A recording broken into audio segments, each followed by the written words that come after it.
What's up guys, it's Smith. Okay, today I'm reacting to this video. Why Indonesia is moving their capital city. What the hell? I happened to find this video. The title looks so surprising, isn't it? When I saw this title, I was like, what the hell? Is it so serious? They're moving capital city. So my lovely city, Jakarta, is no longer the capital of Indonesia? That's impossible. Why? Why Indonesian people? If you enjoy the content, give it a thumbs up and consider subscribing if you're new here. So, let's get into it. The location of a country's capital city is one of the most important choices for any nation's leaders to make. They contain important government facilities, offices, and headquarters, and usually contain the primary residence of the nation's leadership. The capital city is basically the brain of a country, and choosing the location of where you want to place your brain is, of course, a highly strategic choice. Most often, the best location for a capital city is somewhere that can be easily defended, and from where you can exert control and project unity over the rest of the country. Capitals need to be seen as representative of the entire nation, and be easily accessible to the largest number of people possible. And for all those reasons, capitals are most often built within the center of a country. But sometimes, the choice of an old location ends up, eventually, just not working out. For example, in 2005, Myanmar moved their capital city away from Old Yangon, the largest city in the country, and towards Naypyidaw, Da, more than 300 kilometers to the north. This was done because Naypyidaw Da is more centrally located within the country than Yangon was, and it was also a transportation hub located right next to three chronically turbulent and rebellious states. It's and more so it was felt right? that the presence of the capital and the military so nearby would help to improve the region's stability. And further, it was ruled that the old capital of Yangon was simply more vulnerable to climate disasters since it was located directly on the coast, as was showcased in 2008 when a cyclone smashed directly into it and destroyed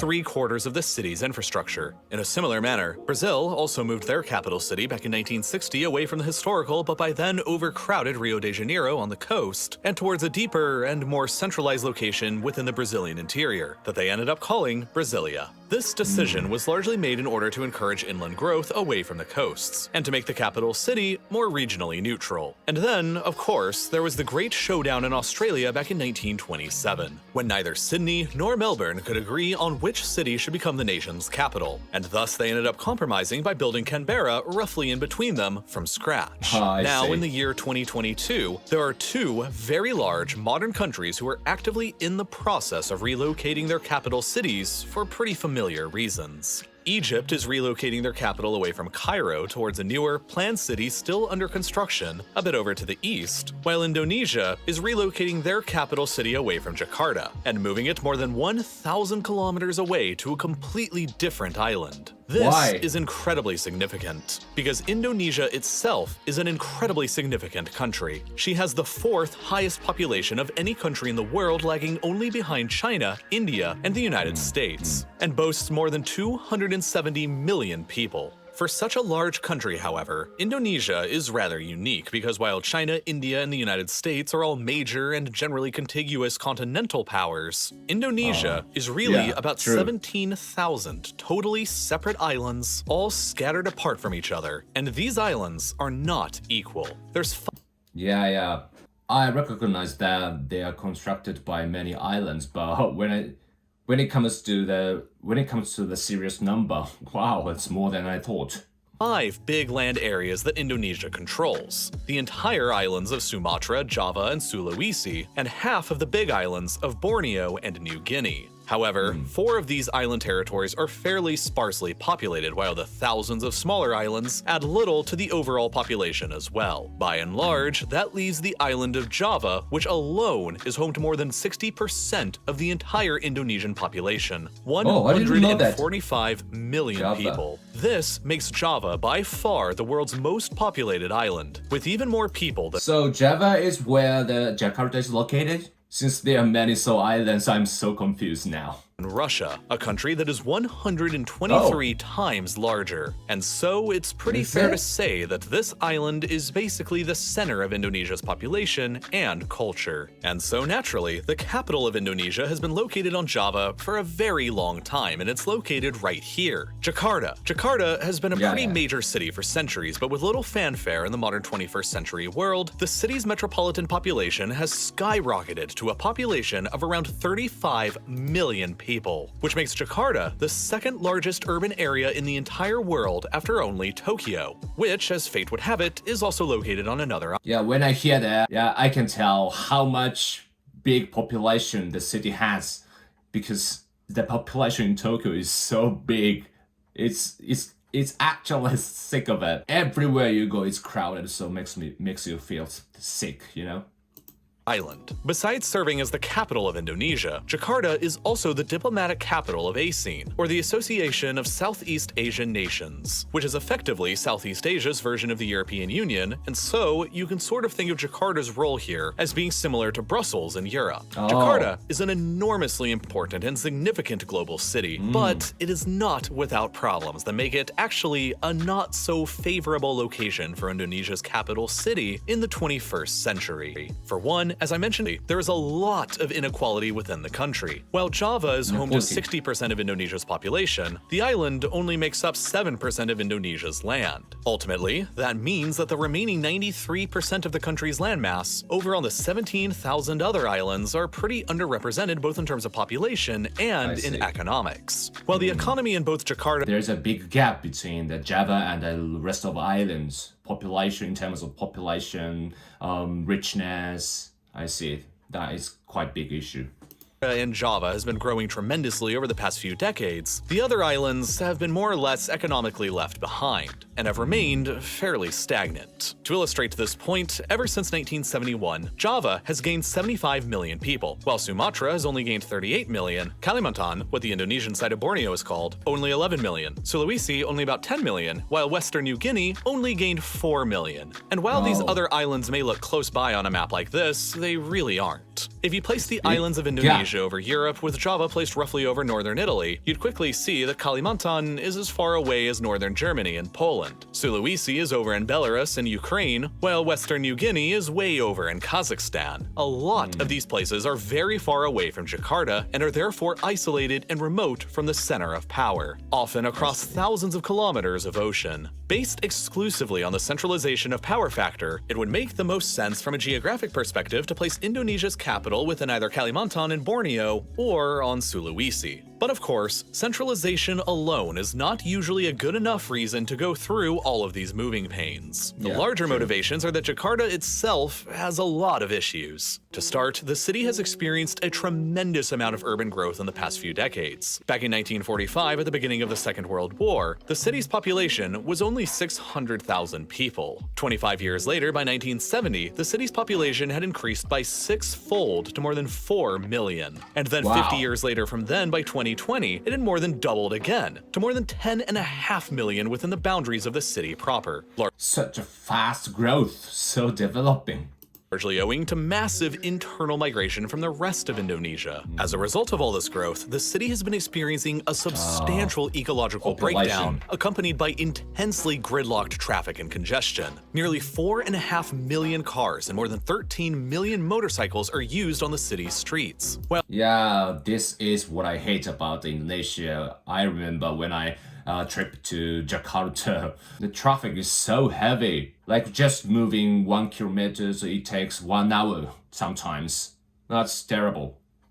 Public transportation only accounts for 1/3 of the city's commuters. To exacerbate the pollutants from all these vehicles, there are 7 existing coal-fired power plants and 5 more planned plants, all within a 100-kilometer radius of the city. The emissions from those 5 planned plants alone will eventually be equal to adding 10 million additional cars to Jakarta's already crowded streets. Given this, air pollution and smog within the city is a serious issue, and it generally ranks alongside cities like New Delhi and Beijing. The air quality can get so bad here that just last year in 2021, 172 days were considered too unhealthy to be outside. As you can see, the sky is so dim, unclear. The air must not be clean. Well, I cannot live there. Was more than half of the entire year. And then, of course, there's the traffic itself. Jakarta has often been named the world's worst city for traffic on multiple occasions by multiple publications. I But agree. here are some ways to put it all into perspective. It's been estimated before that the average Jakarta resident will spend 10 years of their lifetime there in traffic. The largest satellite city of Jakarta, where many downtown office workers live, is Bogor, 25 miles away from the Jakarta core. Under normal Jakarta traffic conditions, it usually takes 2 hours to drive across those 25 miles. And when the conditions are considered bad, it can take more like 3 hours. It's Oh my gotten so God. bad. Yeah, sometimes I feel walking is much faster than driving. It's kind of joking, but it's kind of true, isn't it? That high-ranking government officials have to regularly be escorted by police convoys through the city just to arrive at their meetings on time. And to make matters even worse, Jakarta's population is still growing. By 2030, it's projected that there will be more than 40 million people living within the metropolitan area, more than my the entire God. population of Canada, and causing it to surpass even Tokyo to become the world's newest, largest city. But out of it's all of gonna be Jakarta's heavier. many I can't problems, believe. it's water that is the most severe. As with many coastal cities across the world, Jakarta is not unique in dealing with the threat of rising sea levels. But Jakarta's specific situation is rather unique because on top of dealing with sea levels rising, the city is simultaneously sinking. Jakarta's sinking problem is very similar to both Mexico City and Venice, both of which I've made videos about in the past, but this is the gist. Just like both of those cities, Jakarta was established within a swampy environment many centuries ago before the needs of modern cities were at all understood. 13 rivers flow through the city which used to provide ample fresh water, but now they're all wildly polluted and currently unusable for drinking water. Jakarta sounds does have a bad. series of water pipes, but they only reach about 60% of the population, and they're all highly concentrated in the more wealthy areas of South and Central Jakarta. Yeah, true. As for That's the the way it millions of is. other people who don't have any access, ground pumping is basically the only means of obtaining any fresh water for themselves. Oh, even in capital cities, some people living like this. Oh my God! Just looking at the population or seeing that many you can see many skyscraper or buildings. The country is richer and richer, but in fact, infrastructure isn't good enough yet, and there are many pollutions which might cause you some disease, right? So living quality in Jakarta is so still bad. Wow, that's serious issue. But of course, as this water beneath the surface is removed, the soil above will continue to compact and sink. And it doesn't help that nowadays there are dozens of massive and heavy concrete and steel skyscrapers across the city's surface, adding even more weight and pressure, pushing down onto the fragile soil below. As Yeah, just looking this scenery, it looks like Singapore. I mean, it's so developing. a result of all these contributing factors, the entirety of Jakarta is now sinking into the ground by about 1 centimeter a year. But there are some areas really? seeing as much as 25 centimeters of sinkage a year. When you take rising sea levels into consideration, it's easy to see why most of the city will very shortly be in grave danger. And while floods are already a chronic problem that the city faces, Wow, it's is it happening in real in Jakarta? Wow, it's actually sinking. Wow, I wasn't expecting the situation is so bad, serious. nothing compared to what might happen in the future. The entire city rests within a flat basin, and according to some estimates, 40% of Jakarta is already sitting beneath sea level, while many others predict that by 2050, only 28 short years from now, the entire city proper of more than 10.6 million people will be buried beneath the sea like a modern-day Atlantis, assuming that God. nothing is actually done about it. But of Well, you course, guys there have to is escape. a plan to do something about it, and it's insane. In 2014, Jeez. the Indonesian government revealed the plans for what they called Giant Seawall Jakarta, expected to be completed by 2025. The plan will eventually construct a titanically sized seawall across the entirety of Jakarta Bay to Wow, such a big project. So they're planning to build the big wall and avoiding the country from the flood, the sea flow. Wow, interesting project. protect the city from the ocean beyond. The wall is planned to be constructed in the form of a Garuda, a giant legendary bird from the Hindu and Buddhist faiths that is cool. also the national symbol of Indonesia. The I whole see. structure is intended to be iconic and boost tourism, and it draws heavy inspiration from nearby Singapore's Sentosa Island project. After the massive bird guardian is constructed, Jakarta Bay itself is intended to become a water reservoir enclosed inside that will eventually become a vast new source for fresh, clean water in the city. Jakarta's nice. 13 rivers that all flow into the bay today are all planned to be cleaned up and cleared of pollution in order to keep their currently polluted outflows from transforming the bay into a stagnant cesspool. Meanwhile, the giant seawall itself is intended to become a new center of Jakarta's urban development, complete with housing, roads, and railways that connect back to the mainland that should all be capable of hosting a new population of 2 million people. The whole project is expected to carry a steep price tag of about $40 billion, and it hasn't come without controversies. For one thing, it would require the eviction of many nearby residents and the seizing of private lands along the coast, something that many locals depend upon for their livelihoods. Further, there are fears that if the wall were to ever fail because of something like a terrorist attack or some unforeseen black swan event, that the subsequent flooding would be catastrophic and probably end up destroying the city anyway in the future when sea levels are higher. This all means that the wall will end up being a critical security weak point that Indonesia would have to defend at all costs. And then there are many environmental concerns about building the wall to just heap on top of everything else. So with all of these negative factors going against Jakarta, and the obvious need to alleviate the growing population pressure and weight on the sinking city, the current leader of Indonesia, President Joko Widodo, made a bold announcement in 2019 to move the capital city away from Jakarta for the first time. And I see, for this reason. while the specifics of the exact location and plan are still in the stages of being figured out, things are moving pretty quickly. For one, we know that the general area of the new capital will be nearly 1,000 kilometers away from the current-day Jakarta, over on the island of Borneo, which happens to be the third largest island in the world, and it means that Indonesia's capital will be on an island shared with 2 other countries in the north, Malaysia and Brunei.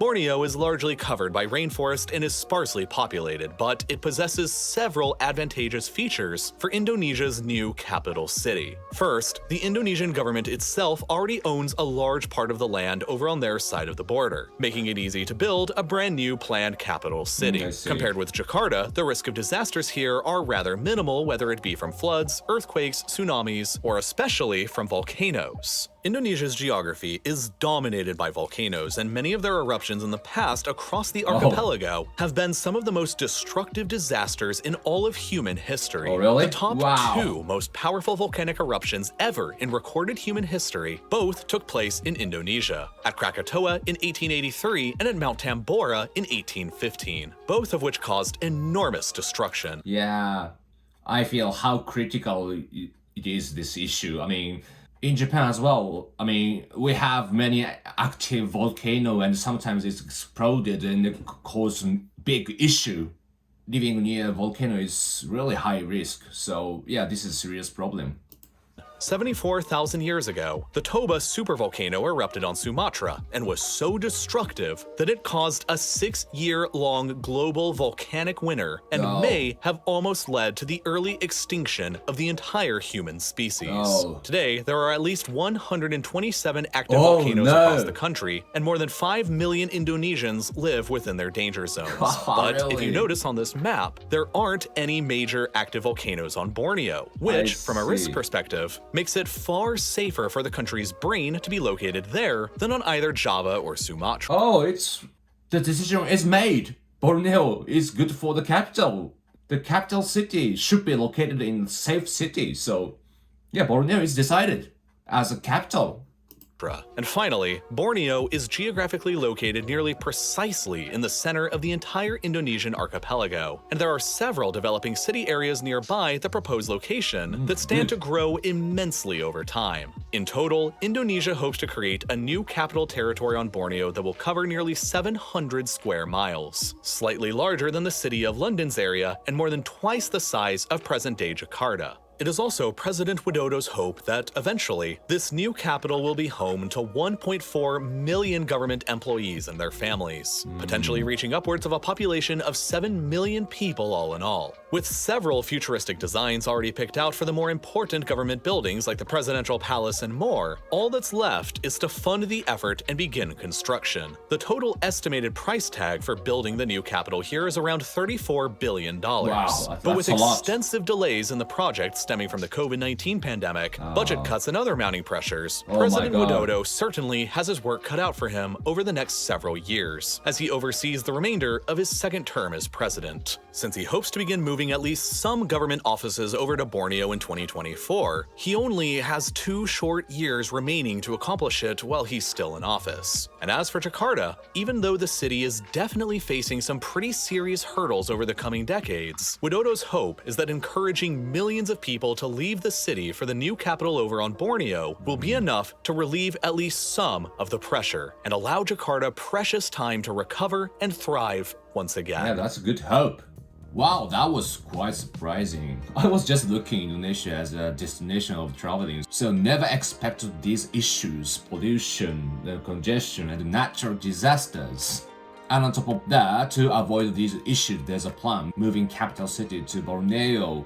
I didn't know that, but that totally makes sense. But what if it happens in actual? They are facing the same issues, like the population of Borneo will skyrocket and facing some of the issues as the one they're facing to now. But anyway, I love Indonesia, so I hope they find a better way and hope for their better future. Okay, that's it for today. Thank you for watching my video. I hope you liked it. If you do, make sure to like button and subscribe please. So, また会いましょう。